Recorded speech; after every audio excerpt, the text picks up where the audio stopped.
بسم اللہ الرحمن الرحیم۔ حقوق الوالدین، والدین ماں اور باپ کو کہتے ہیں، اور ان کے حقوق کیا ہیں اس کے بارے میں قرآن و سنت میں بے شمار دلائل موجود ہیں۔ قرآن مجید میں سورہ لقمان میں اللہ رب العالمین نے ارشاد فرمایا، آیت نمبر 14، وَوَصَّيْنَا الْإِنسَانَ بِوَالِدَيْهِ حَمَلَتْهُ أُمُّهُ وَهْنًا عَلَى وَهْنٍ وَفِصَالُهُ فِي عَامَيْنِ أَنِ اشْكُرْ لِي وَلِوَالِدَيْكَ إِلَيَّ الْمَصِيرُ، کہ ہم نے انسان کو اس کے ماں باپ کے بارے میں تاکید کی ہے، وصیت کی ہے کہ اس کی ماں نے کمزوری پر کمزوری کی حالت میں اسے اٹھائے رکھا، یعنی ماں کے پیٹ میں جب بچے کو ماں اٹھا کر رکھتی ہے کس قدر مشقت ہوتی ہے اور کس طرح کمزوری سے اٹھائے رکھا ہے، اور پھر اس کا دودھ چھڑانا، ماں دودھ پلاتی رہی 2 سال تک، تو اللہ نے فرمایا انشکر لی، تمہیں چاہیے کہ تم میرا شکر کرو، والی والدی کا، اور اپنے والدین کا، اپنے ماں باپ کا۔ تو اللہ تعالیٰ نے اپنے شکر کے ساتھ اپنے والدین کا شکر ادا کرنے کا حکم دیا ہے، تو انسان کو چاہیے کہ اپنے والدین کا شکر گزار رہے، ان کا شکریہ ادا کرے، ان کی تکریم اور توقیر کرے۔ اور پھر اس سے اگلی آیت میں، آیت نمبر 15 میں اللہ تعالیٰ نے ارشاد فرمایا کہ اگر وہ تمہیں شرک کا حکم دے تو تم نے شرک نہیں کرنا، اس کے علاوہ تم نے اطاعت اور فرمانبرداری کرنی ہے، اور دنیا میں ان کے ساتھ اچھا سلوک کرنا ہے، معروف کے ساتھ ہی ان کے ساتھ پیش آنا ہے۔ اور اسی طرح اللہ رب العالمین نے سورہ اسراء کی آیت نمبر 23 اور 24 میں والدین کے حقوق کے متعلق ارشاد فرمایا، وَقَضَىٰ رَبُّكَ أَلَّا تَعْبُدُوا إِلَّا إِيَّاهُ وَبِالْوَالِدَيْنِ إِحْسَانًا إِمَّا يَبْلُغَنَّ عِندَكَ الْكِبَرَ أَحَدُهُمَا أَوْ كِلَاهُمَا فَلَا تَقُل لَّهُمَا أُفٍّ وَلَا تَنْهَرْهُمَا وَقُل لَّهُمَا قَوْلًا كَرِيمًا وَاخْفِضْ لَهُمَا جَنَاحَ الذُّلِّ مِنَ الرَّحْمَةِ وَقُل رَّبِّ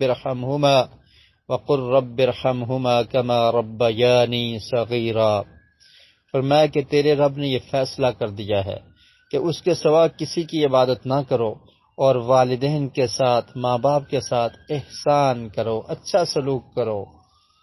اچھے سلوک کا حکم اللہ تعالیٰ نے دیا ہے کہ والدین کے ساتھ اچھا برتاؤ، اچھا سلوک کرنا ہے۔ اور پھر فرمایا کہ اگر بڑھاپے میں وہ پہنچ جائیں، ان میں سے کوئی ایک یا وہ دونوں، تو ان کو تم نے اف بھی نہیں کہنا، یعنی ان کے سامنے اپنی آواز کو بلند نہیں کرنا، ان کو اف نہیں کہنا، ان کو تکلیف نہیں دینی اپنی زبان سے، ولا تنہرہما، اور ان کو جھڑکنا بھی نہیں ہے، ڈانٹنا بھی نہیں ہے، وقل لہما قولا کریما، اور ان کے ساتھ بڑے ادب کے ساتھ اور کرم والی بات کرنی ہے۔ یہ حقوق ہیں اولاد پر کہ اولاد نے والدین کے ساتھ کیسا سلوک کرنا ہے، ان کی عزت، ان کی توقیر، ان کے ساتھ احسان، ان کے ساتھ نیکی، ان کے ساتھ بلائی، ان کے ساتھ اچھی زبان، اور ہر لحاظ سے ان کا ادب و احترام کرنا ہے۔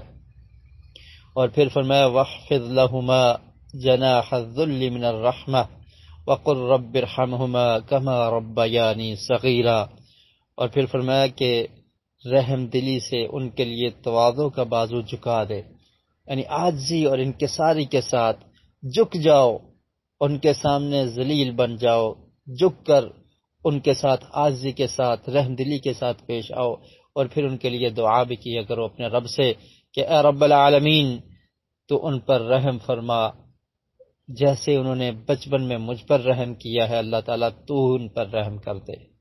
تو والدین کا ادب و احترام کرنا نہایت ضروری ہے، ان سے مشورہ لیا جائے اپنے کام کاج میں، ان کے سامنے ان کی عزت کرتے ہوئے خود کو نیچے بٹھایا جائے، ان کو بلند مقام عطا کیا جائے، اور ہر لحاظ سے ان کی رسپیکٹ کی جائے، جو ان کی رائے ہے، جو ان کا آرڈر ہے، جو ان کا حکم ہے، اس کو مانا جائے، تسلیم کیا جائے۔ ایک حدیث صحیح بخاری سے نبی کریم صلی اللہ علیہ وسلم کے پاس ایک شخص آیا، حضرت ابو ہریرہ بیان کرتے ہیں رضی اللہ تعالی عنہ، جاء رجل الى رسول اللہ صلی اللہ علیہ وسلم فقال یا رسول اللہ من احق الناس بحسن صحابتی، اللہ کے رسول مجھے یہ بتائیے کہ میں کس کے ساتھ حسن سلوک کروں، کون وہ شخص ہے جو زیادہ حقدار ہے کہ میں سب سے اچھا سلوک اس کے ساتھ کروں؟ آقا علیہ السلام نے فرمایا امک، تیری ماں کے ساتھ اچھا سلوک کر۔ اس نے فرمایا پھر اللہ کے رسول اس کے بعد؟ فرمایا ثم امک، پھر ماں کے ساتھ تو اچھا سلوک کر۔ پھر تیسری مرتبہ فرمایا کہ پھر کون ہے؟ فرمایا پھر اپنی ماں کے ساتھ۔ اور پھر فرمایا چوتھی مرتبہ جب اس صحابی نے پوچھا کہ اللہ کے رسول اس کے بعد کس کا مقام اور درجہ ہے؟ فرمایا ثم ابوک، پھر اپنے والد کا۔ تو یہ اشارہ اس طرف ہے جیسے قرآن مجید میں اللہ تعالیٰ نے ذکر کیا کہ والدہ نے کمزوری در کمزوری تمہیں اٹھایا ہے، تو ماں کے ساتھ ماں کی مشقت زیادہ ہے، ماں کی محنت زیادہ ہے۔ ماں نے بچے کو جننے کے بعد اس کی پرورش کی، اس کا خیال رکھا اور بڑے ہی مشقت سے بیٹے کو بڑا کر کے جوان کر دیا۔ فرمایا ماں کی زیادہ خدمت کرو، اس کے ساتھ زیادہ حسن سلوک کرو۔ اور پھر باپ کے ساتھ بھی، باپ مال کو خرچ کرتا رہا، ماں نے نرمی کو پیش کیا، ماں نے پرورش کی، اور باپ نے خرچ کر کے مال خرچ کر کے بیٹے کی پرورش میں اپنا حق اور اپنا کردار ادا کیا ہے۔ اور اسی طرح نبی کریم صلی اللہ علیہ وسلم سے عبداللہ بن مسعود رضی اللہ تعالی عنہ نے سوال کیا، یہ حدیث بھی صحیح بخاری میں ہے، سألت النبی صلی اللہ علیہ وسلم ای العمل احب الی اللہ، نیک بننا چاہتے ہیں، اللہ کے ہاں اچھے اعمال کرنا چاہتے ہیں تو اس حدیث پر عمل کر لیجئے۔ فرمایا اللہ کے رسول مجھے یہ بتائیے کہ سب سے محبوب عمل اللہ کے ہاں کون سا ہے، اللہ کو کون سا عمل پسند ہے؟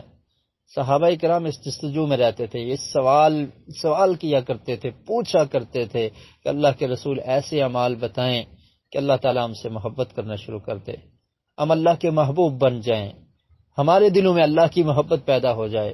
اللہ کو کون سے اعمال پسند ہیں، کیسا عمل اللہ کو پسند ہے کہ ہم وہ کریں تو اللہ تعالیٰ ہم سے محبت کرے۔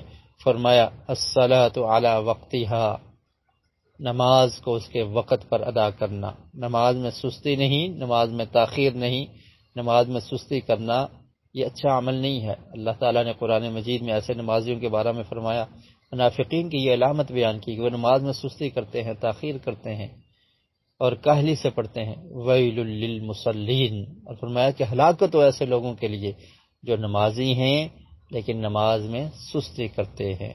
تو فرمایا سب سے اچھا عمل کیا ہے یا سب سے محبوب عمل کیا ہے؟ نماز کو اس کے وقت پر ادا کرنا۔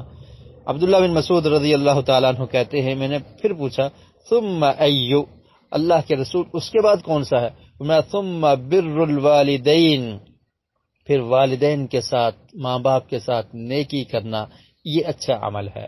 تو اللہ تعالیٰ نے جہاں پر اپنا حق بیان کیا ہے اس کے ساتھ ہی والدین کا حق بیان کیا۔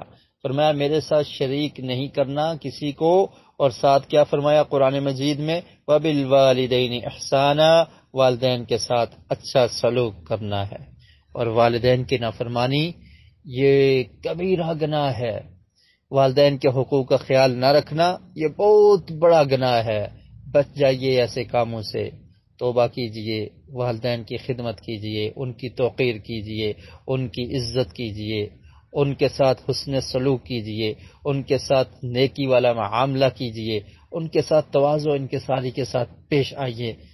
صحیح البخاری میں حدیث ہے، ابو بکرہ رضی اللہ تعالی عنہ بیان کرتے ہیں کہ نبی کریم صلی اللہ علیہ وسلم نے ارشاد فرمایا الا انبئکم باکبر الکبائر، 3 مرتبہ فرمایا کہ کیا میں تمہیں کبیرہ گناہوں میں سے بڑے بڑے گناہ نہ بتا دوں؟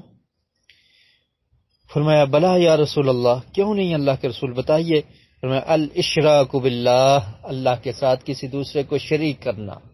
آج یہ عمل بھی امت مسلمہ میں پایا جا رہا ہے، اللہ کے ساتھ غیروں کو شریک کیا جا رہا ہے۔ کوئی اور بھی کچھ دینے والا ہے، کسی اور سے بھی کچھ مل سکتا ہے، کوئی اور بھی عزت دینے والا ہے، کوئی اور بھی اولاد دینے والا ہے، کوئی اور بھی حاجات کو پورا کرنے والا ہے، کسی اور کو بھی پکارا جاتا ہے، کسی اور سے بھی مانگا جاتا ہے۔ اس رب کے در کو چھوڑ کر انسان در در کی ٹھوکریں کھا رہا ہے۔ تو یہ بہت بڑا گناہ ہے اللہ کے ساتھ کسی کو شریک کرنا۔